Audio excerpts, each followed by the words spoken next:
Hello everyone, today is Friday, July 1st, 2022. My name is Evan. Welcome back to another edition of Stock Market Weekly presented by The Trade Risk, where it is my job to break down the most important trends, price action, and noteworthy moves across financial markets for you. If you're brand new to this video series, first off, welcome. Thank you for being here. We break up our analysis into two parts. In part one, we look through all of the numbers. We pick apart everything that stands out, looks different, interesting, or notable. And then in part two, we jump into the charts. We take a very close look at price action, bigger trends, and try and best position ourselves looking ahead. So hopefully that sounds good to you. And as a reminder, before we jump into this week's content, jump on the waitlist here, thetraderisk.com/waitlist. This will be the last reminder here, but the format for these videos are changing in maybe not next week, but the week after. So in a couple more weeks here, and we're going to have an extended version, and we're going to have a free public version that you're currently seeing this video on. So if you want to learn more about the premium extended version, jump on the traderisk.com/waitlist. Now, in terms of this week, we had a number of sort of interesting developments going on under the hood. First things first, we finished up the second quarter of 2022. So the first half of the year is officially in the books, and it is the worst first half of a year, going all the way back to 1940. 1970 was actually really close. I think we eclipsed it. So pardon me if the statistic is truly the 1972 instant where we fell approximately 20%. Regardless, it was a bad first half of the year, to say the least. And of course, you know, we've been talking about this. This is nothing new, but it is an interesting stat. We did see the bond market put in a very big rally this week as well. In fact, it was, depending on the maturities, depending on where you were on the duration, it was one of the biggest moves we've seen, weekly gains in, a year or two. And so we're going to talk more about that in part two. We've got Biotech, which is trying to emerge as a leader. We started to hint at this last week. In last week's video, we talked about healthcare. And then if we just get even more specific, Biotech is really starting to wake up here. We've got some interesting notes on seasonality that we're going to talk about. And we're going to continue on that commodity rollover. We started mentioning that last week, and that trend continues to be in motion. And most importantly, happy 4th of July. We got a long weekend ahead of us. If you're here celebrating in the US, have a safe, happy, fun holiday on Monday. And now let's get into some of the numbers. If we take a look at the performance here, right-hand column, you can see that it was a disappointing week for bulls. We had a very big rebound last week. We actually reclaimed some of those key levels. We talked about some of the significance to last week's rally in the short term. And unfortunately, the mood was certainly dampened this week as we gave back not all of those gains, but we gave back a good chunk of those gains from last week. So 2 to 4% down. Nasdaq was the big loser this week. And then you can take a look at these 1 month numbers, almost in double-digit territory across all of the equity market indices. If we take a look at trends here, we do still have a short-term rising 10-period simple moving average. So that rally last week, again, was quite fierce, and that was, sort of giving way to this rebound that we're still trying to hold on to. We're going to talk more about price action in part two. The primary 50 and 200 SMAs, though, clearly still declining. So those longer-term trends, moving averages, are still against us. Now, if we take a look at volatility here, it's kind of interesting because, we did fall 2 to 4% in the S&P and Nasdaq. But if we take a look here at the volatility indices, they didn't really budge a whole lot. So, or in other words, they didn't quite, push to the upside in a very strong manner. We did see the Nasdaq vol index here jump 51 That's not basis points. That's actually true points. So 0.51 points in the NAS vol. But S&P volatility actually came down this week a little bit, just a smidge, but still impressive here for a 2% down week on the S&P 500. So we're sitting at 26.79 going into the weekend. If we take a look here at our drawdown monitor, I just sort of threw this back on here again just to show us where we are on that relative basis. This cycle here, we've got drawdowns ranging from 24% up to about 34%. And you can see we're about 3 to 4% off of the lows right now. So we're still pretty close to the cycle drawdown lows that we've seen here made just a few weeks ago, in fact. So we're not that far off in time when these recent lows were made. Now, I wanted to include a couple of other stats. This is my friend Charlie Bolello. You can find him on Twitter at his handle. This is his work, not mine. But this chart is showing us the worst performance through the first 124 trading days, going all the way back to 1928. And so basically you can see here that 2022 is currently ranked number 4 for the worst start of a trading year, first half of a trading year. And you can see the prior top 3 instances, 1940, 1962, 1932. And what's interesting here is that he's got the returns for the second half of the year in the second column. So you can see there's a little bit more green here than red in terms of these occurrences. So that maybe gives you a little bit more hope that there could be some type of rebound here in the second half of the year. And then, of course, on the last column, you've got the full year returns where you get a little more red in here from start to finish. So again, helpful context and clues as to sort of where we are and when we have experienced such declines like we're seeing. What has the market done in the past? I'm personally not placing any trades just because of this one slide, but everything we do here is for clues and context. So this is presented for some of that for you. And this is a similar slide. I pulled this from JP Morgan Equity Macro Research. And this is basically showing us the same thing presented slightly different. Numbers might look a little bit different. Looks like they're sourcing from June 17th.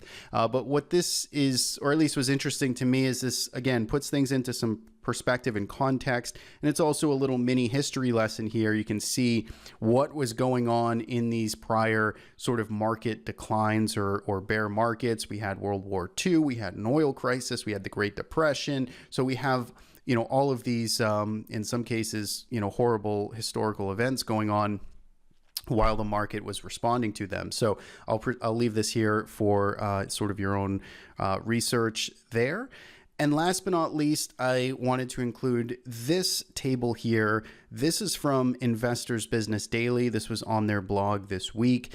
And this data might have been sourced from someone else. I think they had the attributions in the article. I always like to share this, so this is not my work. This is someone else's work, and I always try and only present things that I can actually source the data. I don't want to rip off any content or numbers from anybody that is putting in the hard work, but this is from IBD's blog. And basically what they're presenting here is the what we're basically going into right now. So here's kind of the hopium. What we're entering right now is one of the best periods for the S&P 500, the best 2 weeks in the S&P 500 going back a handful of years. I'm not entirely sure what the start date was on this study, but basically this is usually a seasonally strong period for the market that we're going into right now. They've got the averaged returns here, and they've got some of the best performing stocks in this period over this recent time. So that, again, presented as some helpful context for you in terms of seasonality. Let's take a look at sector performance this week. So we did have sort of a mixed picture here. We had utilities rebounding pretty strong. So if you recall, utilities got slammed over the past few weeks. Of course, we saw some big moves in interest rates this week as well. We saw energy rebounding just slightly. It got really hit hard here over the past couple of weeks. So it did put in a mildly green week. Consumer staples and healthcare top 4. On the downside, we saw consumer discretionary, technology, communication services down pretty sharply, almost 4 to 5% in all of those sectors. If we take a look at Treasury yields here, you can see it was a big move across, especially even the shorter end durations here. So we're at a 3.17% interest rate on the 5-year, going all the way down to 2.88 this week. So that lost 29 basis points. That was a very sharp move. And again, you can see that right across the maturities. If we take a look at the dollar and commodities, we saw the dollar up big this week. It started to pull back just a little bit off of its highs to finish off the week, but still a very strong, basically moving to year-to-date highs. And then we saw essentially everything else flat to down here. Oil did claw back again, a slight increase on the week, but we saw gold down. We saw DBA down pretty sharply here for the second week in a row. We saw silver getting hit really hard. We saw Bitcoin again kind of spilling over or starting to move underneath that 20K level, and natural gas also taking a pretty good hit. We're going to take a look at many of those in the second half of this video. So we'll wrap things up here with our positioning here at the trade risk. So we run two fully rules-based quantitative systematic trading systems, and you can see that they are both very hands-off right now. So our top trading system here is Merlin. It looks out basically a month or two into the future, decides if it wants to be invested, and right now the story is not so much. It's got a little bit of exposure on, but basically 88% cash. And then our shorter-term tactical swing trading system down here, Lamerick. This one certainly played the short side very successfully actually this week, but heading into the weekend, it is almost all cash. It just has one short position on going into the weekend here, into the long weekend. And so again, kind of waiting and seeing and just playing sort of a hands-off approach into the month of July. So if you want to learn more about these two trading systems, head to our website. You can go to thetraderisk.com. There's a bunch of pages that will give you a lot more details of how they work, what performances looked like, and basically everything you need to know about how they operate. There's also a $1 trial available as well for 14 days. So take advantage of that if you are looking for some different solutions and some help navigating these markets. And so with that, we'll be back here in just a moment with part two. All right, we are back. We've got TC 2000 open. We're looking at the S&P 500. This is the cash settled market, and we are looking at a weekly time frame. So each bar represents 1 week worth of trading. So this is the bigger picture here. It's the weekly chart. You can see we've been, of course, in this big downtrend since the start of the year.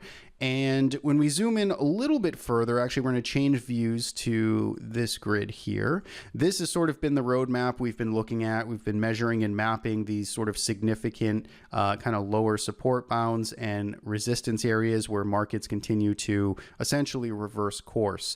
And so when we analyzed the price action last week, we were encouraged by the near-term price action reclaiming the May lows. That was something we talked about. The S&P 500 rallied 6.5%. It took out the prior week's high, and then it also rebounded and reclaimed the May lows. Now, if we look at where we are right now, you can see we're actually starting to lose them. We are off of the lows of the week, but we certainly gave a pretty good chunk of those gains back. So let's go to the daily chart here. Let's get a little bit closer at the price action. And basically what you can see is Monday, we put in this relatively innocent looking kind of small range day here. We tried to make new highs, and then we ended up closing about 0.25% lower. But Tuesday was the loud session. Tuesday was the big sort of fireworks where we saw the market, again, try to push up and make new recent highs, reversed course, and then came slamming back down below the May lows and then starting to get close to this gap. And then we basically struggled to kind of catch our footing here into the weekend. So when we look at this price action, we've got a strike in the sense, in my eyes, in the sense that we lost the May lows here. Now, again, you can see, let me just fix that a little bit. You can see technically, the May lows were 38.10. We did close above 38.10, but we had a series of lows here, here, and here. So to me, I prefer to see price action more so above 38.50, 38.60.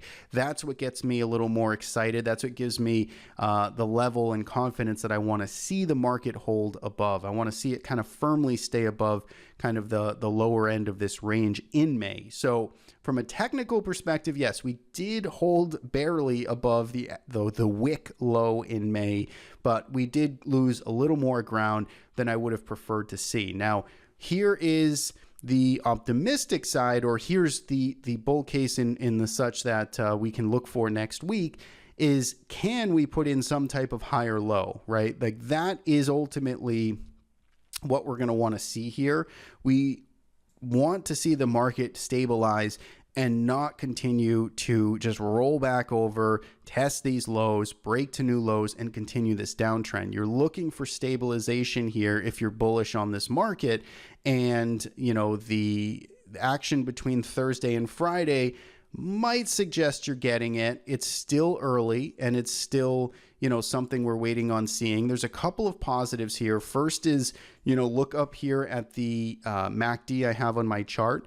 There's clearly some momentum, positive momentum divergence going on here. So you can see, again, price is certainly off of the recent, you know, 10-day highs that it's been making, but MACD is negative, but it is, you know, racing higher here. So there's, you know, kind of a balloon underwater sort of scenario where you've got momentum trying to push higher here. So that is encouraging. But to me, what I'm going to really be looking for is Tuesday. Can we get follow through from this good close on Friday? Can we get back over 38.50? And that might be enough action to ignite some type of leg higher here back into this old range. So that's the bull scenario. That's the optimistic case here. If on the other hand, you know, we futures gap down, or we see some horrendous open on Tuesday of next week, and we start taking out the lows from this week at 37.38, then you know, we're going to have to look at this gap down here and just retest these lows, and you know, and basically just continue in this downtrend. So that's kind of the near-term action I'm looking at. I feel like, you know, the market trying to put in a higher low is going to be the best bull case scenario at this time. Jury's going to be still out, certainly on you know, whether or not that can actually take shape. But that's what we're looking for going into next week. If we take a look at the Nasdaq 100, we basically have the same thing here. We talked last week on how we really wanted to see the Nasdaq 100 hold above these May lows, this 285 zone. And you can see that it didn't do it. It ended up closing below 285. It closed off of the lows. It did close on the highs of the day on Friday, but still it lost this more significant level. So for me, the Nasdaq, the S&P 500, they got to prove themselves just a little bit more. We need a good follow through day. And if we can get above those May lows again and start to push back up, then, you know, I'm willing to participate on the long side, but we got to just see a little more proof there. Russell 2000, you could argue, is, you know, kind of hanging in here. This is sort of deviated a little bit from what the S&P and Nasdaq have been doing. It is above the May lows. So again, this one here is holding where it needed to, but it's still, you know, not too far off from the lows it made just about a week ago. And again, we just want to see more follow through here in the small cap index. So that's really the analysis here on the markets. There's a couple of inside days being printed. So again, if we go back to the SPY, you can see, oh, I'm sorry, not the SPY, Nasdaq. Nasdaq printed an inside day here again on Friday. So basically, again, just kind of giving you that fuel and, you know, a volatility expansion that could be underway next week. So that's the landscape there. I want to talk about a handful of other markets here. So I want to talk about first is IEF and TLT. So, you know, look at the volume that came in today.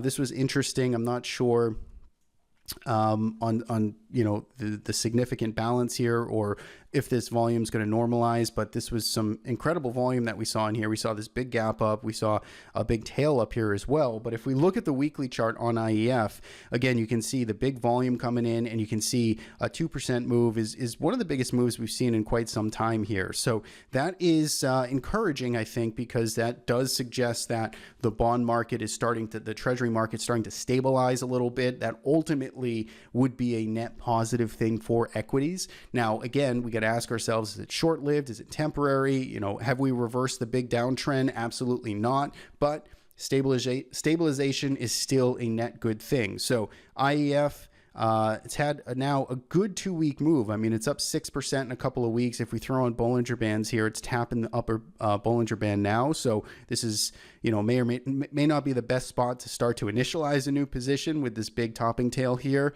and at the upper end of a Bollinger Band, but it certainly has reclaimed the May lows and is starting to show some change of character. You can see the volume even picked up in early June. So you can look at IEF, you can look at TLT, similar comments basically apply above the May lows, starting to put in heavier volume recently, starting to stabilize. Those are all sort of good things, and we'll want to just see more of them going into next week. So I think that's important to talk about. We got the dollar that has moved back up towards these highs. It gave a little bit of a wobbly sort of indecision and reversal day here on Friday, picked up on volume a little bit as well. So we'll see if it can, we'll see how this acts. I think net, we'd want to see the dollar pull back as well if you're a bull on the stock market, but we'll continue to measure and sort of monitor that. It's still in a pretty strong uptrend. If we go to commodities, we got natural gas. Natural gas here is very quickly down about 30% from its highs. Let's see, 42% from its highs.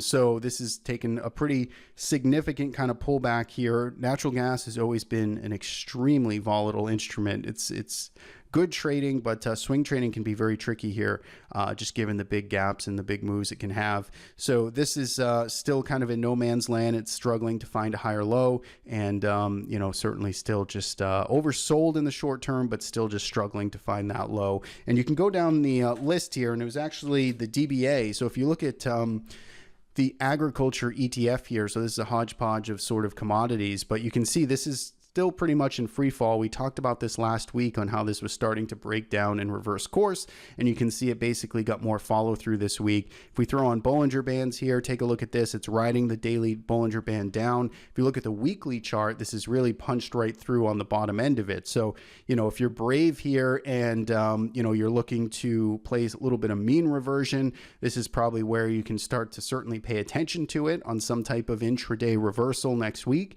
But this one here is certainly starting to pressure this longer term trend that it's been in, and that's just commodities generally. You can look at silver as well under pressure here and gapping down pretty extreme this week as well, particularly on Friday. And I think that's it in terms of the commodities, but certainly lots going on there. And if we take a look at volatility, let's jump to that. Let's take off Bollinger Bands. You can see VIX, like I say, didn't really increase too much this week, even though, equity markets were down. We do see the VIX back under 27, kind of coming back down to multi-week lows here, and certainly well off of the highs. So this is interesting. This is notable, just in the sense that vol is getting more comfortable back here in the mid-20s. Now, I think that's pretty much everything I wanted to talk about. Let's talk about biotech, because biotech has been showing some really good relative strength here. And again, I think if you want to be an equity market bull, you can look at some relative strength. You can look at some things that are trying to bottom or have bottomed, and biotech is certainly one of them. So first off, take a look at the top indicator here. This is MACD, again, measure of momentum. It's a momentum oscillator, and you can see that this is pushing to new highs. It's positive, and it is racing higher. If we look at price action itself, you can note that the IBB basically held the May lows just from the start. So it technically kind of made a new closing low here on the 16th of June, but it basically double bottomed from the May lows, and it really springboarded pretty high and pretty fast and furious back up to the top end of the range. And look at how it goes out on Friday. It looks like it just wants to continue here. So IBB, if we were to draw this sort of band in here, this is going to start to do some pretty good work in here.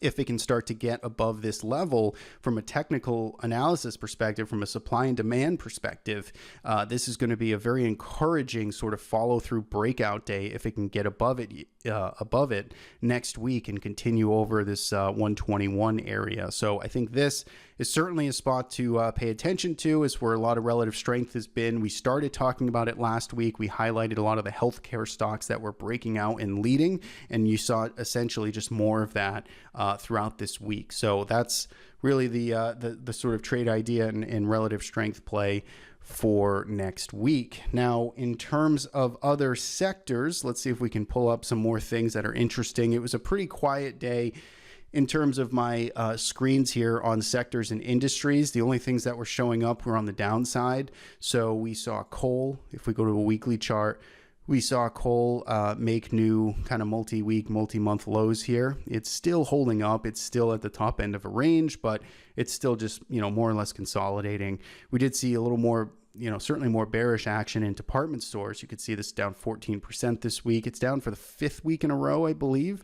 And this is now looking pretty ugly in terms of a breakdown. It's certainly oversold in the short term, but structurally looks like it's in a difficult spot. Footwear and accessories, same thing. Luxury goods has again consistently been in this downtrend now pretty much all year, and it is making just closed at new year-to-date lows. So those are 4 areas of the market that certainly are not showing you what IBB was just showing you. So that's it. That's all I have on the sector and industry, and I think that wraps up pretty much everything I wanted to talk about today. So we'll keep an eye on the stock market. We'll see if we can get back above those May lows in the indices. We're going to continue to pay attention to the treasury market, the bond market, to see if that can continue to stabilize. And we'll see if that dollar can finally, roll over or just cool off a little bit into July. So that's all I have. Enjoy the long weekend. And as always,